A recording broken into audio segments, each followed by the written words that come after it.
Hello everybody, welcome to your lecture number 26 and today's lecture is on sentence improvement.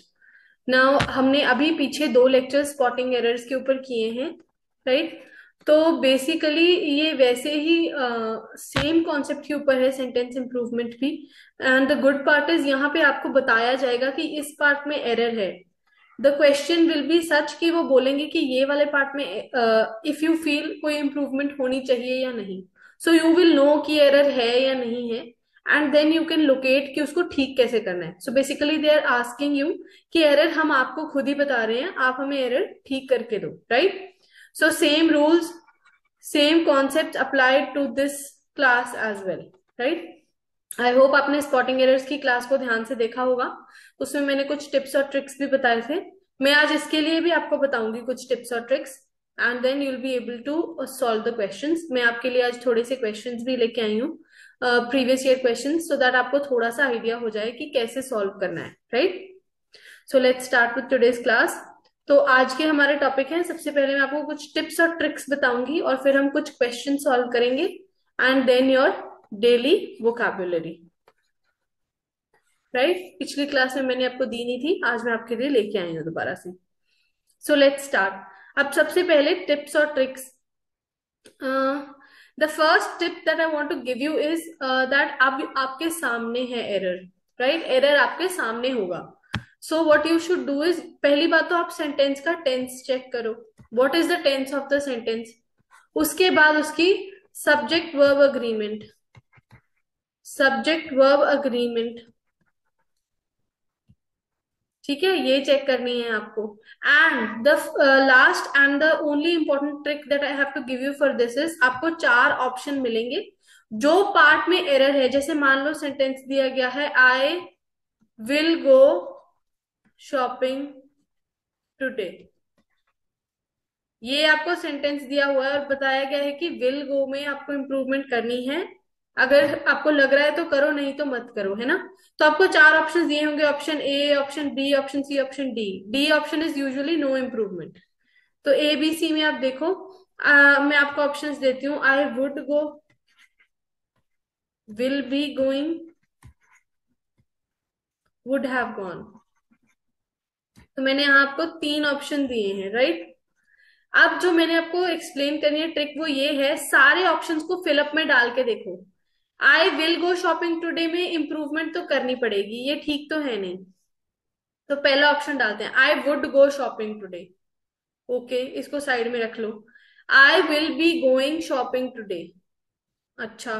Last, I would have gone shopping today. ये वाला option तो बिल्कुल भी suit नहीं कर रहा, तो ये तो गया, नो इम्प्रूवमेंट भी गया. अब पहले दो ऑप्शंस में से you have to pick the answer. तो या तो वुड गो आएगा या will be going. The answer is will be going. तो यहां हमने क्या यूज किया? We used elimination. और एलिमिनेशन लगाने के लिए ये बेस्ट तरीका है, सारे ब्लैंक्स, सारे ऑप्शंस को ब्लैंक में डाल के देखो, जो एरिया ऑफ इंप्रूवमेंट है उसमें डाल के देखो, और फिर फिगर आउट करो कौन सा ऑप्शन सबसे ज्यादा क्लोज है इस आंसर के. जो दो ऑप्शन ऐसे होंगे बिल्कुल भी क्लोज नहीं है, उनको कट कर दो, उनको निकाल दो ऑप्शंस में से. So when you reach 50% accuracy, you should go ahead and attempt the question. जब आप दो ऑप्शंस में अटके हो ना, तो you should attempt the answer. Usually it comes out to be right, right? और वहां पे एलिमिनेशन लगानी है. देखो, एलिमिनेशन लगाना भी कोई आसान काम नहीं है. It takes a lot of common sense and your presence of mind, specially in that time frame. कई बार ऐसा होता है कि बहुत सारे बच्चों को इंग्लिश आती होती है, लेकिन इन द मोमेंट उनको याद ही नहीं आता क्या करना है और वो गलती कर देते हैं. So be present in the time period. पिछले क्वेश्चंस में अगर आपको ये प्रेशर भी रहा हो कि ये मुझे आता नहीं था, डोंट टेक इट अहेड, है ना? जैसे मान लो रीडिंग कॉम्प्रिहेंशन आपसे नहीं हुआ, जाने दो उसको, आगे वाला टॉपिक देखो. Don't stay behind, don't put up your self कि वो हो मेरे से कॉम्प्रिहेंशन नहीं हुआ, तो आपका आगे का सारा पेपर एकदम डिस्ट्रॉय हो जाएगा. Approach each topic with a fresh perspective. Okay, तो ये हैं कुछ टिप्स और ट्रिक्स. सेम स्पॉटिंग एरर वाले जो हम मैंने आपको दिए थे ट्रिक्स, वो इस पे भी अप्लाई होंगे. सेम है सारा कुछ. सो let's start with questions. I brought 10 questions for you. So let's start solving them. अब आपके पास सबसे पहला क्वेश्चन जो आज का है वो है, there was no rain in our city for the past 10 months. For the past 10 months वाले एरिया में इंप्रूवमेंट करनी है. जस्ट अ सेकेंड, थोड़ा सा लाइन का अलाइनमेंट टेढ़ा हो गया, 1 मिनट। तो ये वाला जो पार्ट है, फॉर द पास्ट 10 मंथ्स, इसमें आपको इम्प्रूवमेंट करनी है यहाँ, फॉर द पास्ट 10 मंथ्स। और ऑप्शंस इम्प्रूवमेंट के लिए दिए गए हैं, has been, was, had been, या फिर नो इम्प्रूवमेंट। अब मैंने जो आपको तरीका समझाया है वो अप्लाई करो। फिल ईच ऑप्शन, हर ऑप्शन को इस जगह पे डाल के देखो और फिर देखो क्या आंसर आना चाहिए। I am not reading out the options to you, क्योंकि जब मैं रीड आउट करूंगी तो most of you will be able to identify. So read on your own and try to identify the answer. 30 seconds for each question. चलो भर के देखो हर एक चीज को। There was no rain in a city for the past 10 months. क्या आना चाहिए? चार ऑप्शन है आपके पास। अगर इम्प्रूवमेंट नहीं भी है, ऐसा भी होता है कई बार, नहीं भी होती improvement, so you know, identify the answer, keep using your presence of mind, okay. So the answer is has been. Why has been?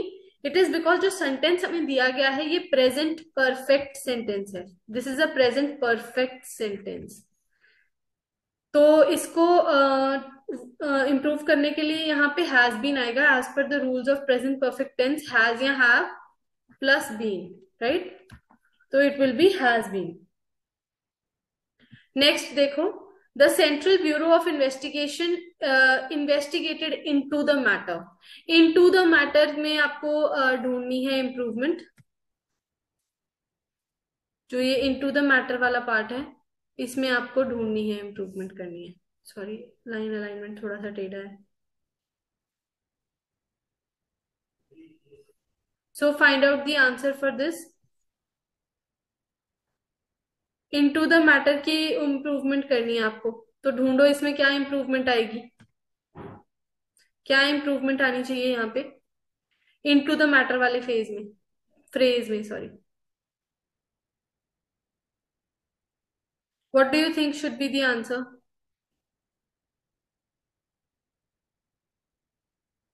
सारे ऑप्शंस को ध्यान से देखो।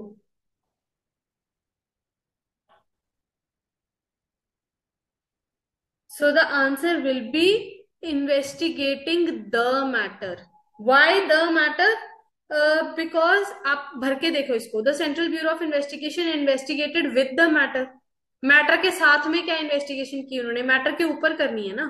एट द मैटर तो आएगा नहीं, इनटू तो बीच में चला जाएगा। कंजंक्शंस देखो, द मैटर आएगा, it the answer will be the matter, right? Next, Vamshi Krishna and his family have been in New Delhi from 2013। अब ये from 2013 वाला जो पार्ट है, यहाँ पे आपको इम्प्रूवमेंट करनी है। And your options are since, about, on and no improvement. तो Vamshi Krishna and his family have been in New Delhi from 2013। Options are since, about, on and no improvement. तो चारों options में से कौन सा answer यहाँ आना चाहिए? Fill the options and try to identify what should be the answer.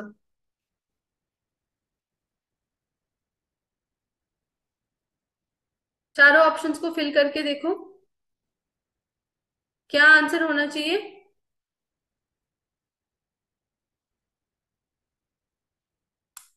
The answer will be since. यहाँ पे सिंस यूज होगा, फ्रॉम नहीं यूज होगा। ऐसा इसलिए है because particular time period mentioned है 2013। जब कोई पर्टिकुलर टाइम पीरियड मेंशन्ड हो और वो ऑन गोइंग प्रोसेस हो, अभी भी रह रहे हैं ना न्यू दिल्ली में, 2013 से अभी तक रह रहे हैं, चल रहा है ये काम। सो जब ऐसा हो तब सिंस यूज होगा। So the answer will be since. Next sentence, I am living in this house since 2016। I am living in this house since 2016, इसमें आपको इंप्रूवमेंट करनी है। आई एम लिविंग और सिंस 2016 वाले पार्ट को पढ़ते हुए you have to find, figure out क्या इंप्रूवमेंट आनी चाहिए इस सेंटेंस में। So what should be the improvement? क्या इंप्रूवमेंट आनी चाहिए?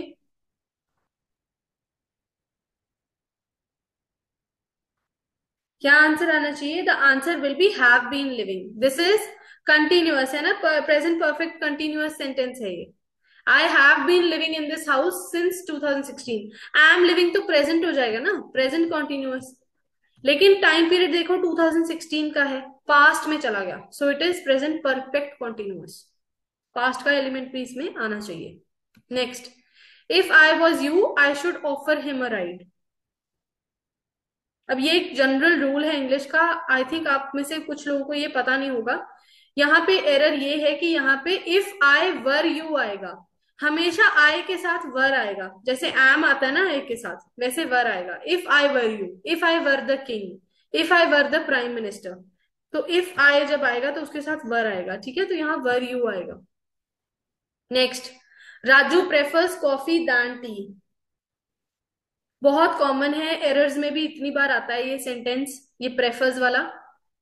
तो इसका आंसर आई थिंक आपको आता होगा if you done a little bit of practice. What do you think should be the answer? The answer is two. Raju prefers coffee to tea, है ना। Raju prefers coffee to tea, उसको coffee पसंद है चाय से ज्यादा। Next, Raju's family received no message from him since he have gone to New Delhi। he have gone में improvement करनी है आपको, since he have gone to New Delhi, क्या आएगा?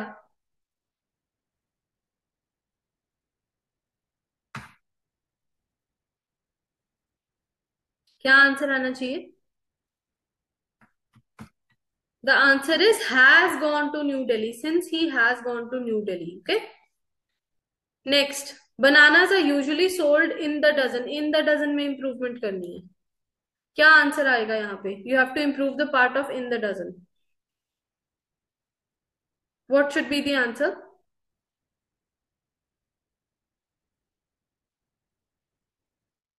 The answer will be by the dozen. जब हम measurement करते हैं ना तो बाय द यूज करते हैं, by the kilo, by the kilometres, so by the dozen, okay. Next, Swati's mother died because of heart stroke. Swati's mother died because of heart stroke. Because of में देखो, अगर इंप्रूवमेंट करनी है नहीं करनी, जो भी आंसर आपका होना चाहिए, what do you think should be the answer?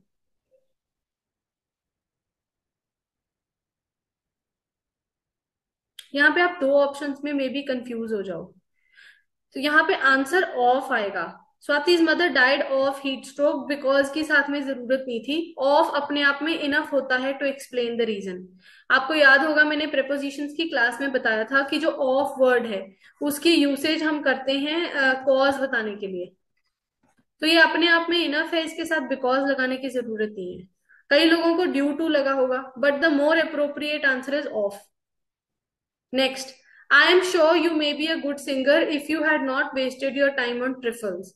You may be में improvement करनी है, क्या आएगा? ये काश वाला सेंटेंस है, अगर तुम अपना समय ना वेस्ट करते तो तुम आज ये होते। तो this is like a wish, है ना, विशफुल थिंकिंग है ये। क्या होना चाहिए यहाँ पे आंसर?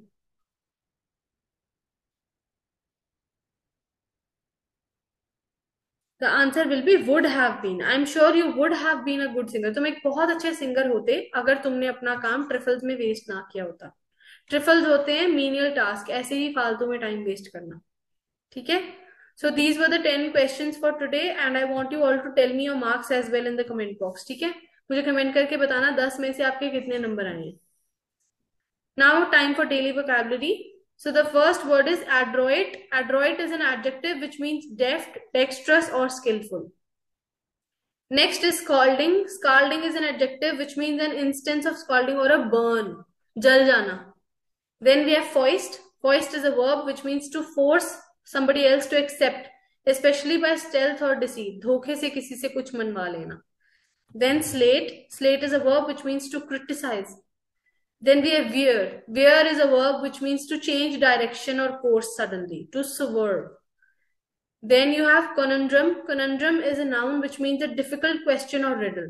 बोलने में difficult word है ना, तो इसका मतलब यही होगा। Next, unnerving। Unnerving is an adjective which means to make somebody nervous or upset। Then you have mellow। Mellow is an adjective which means relaxed, calm, easygoing or laid back। Then we have intimidate. Intimidate is a verb which means to make timid or afraid, किसी को डरा देना. Then we have ruckus. Ruckus is a noun which means a noisy disturbance or commotion. Right? So with this we finish with your lecture. Thank you so much for listening to the lecture. मुझे आप अपने marks बताएंगे 10 में से sentence improvement के, और daily vocabulary का कोई एक वर्ड यूज करके make a sentence and comment it in the comment box, right? And please don't forget to like, share and subscribe our channel. Share it with your friends, उनके भी काम में आएगा. And you can buy the PDFs for 99 rupees on the app. अगर आपको PDF चाहिए of classes, you can buy it for 99 rupees. सारी classes के PDF आपको वहां पे अवेलेबल रहेंगे. Thank you so much everybody and have a great day ahead. Thank you.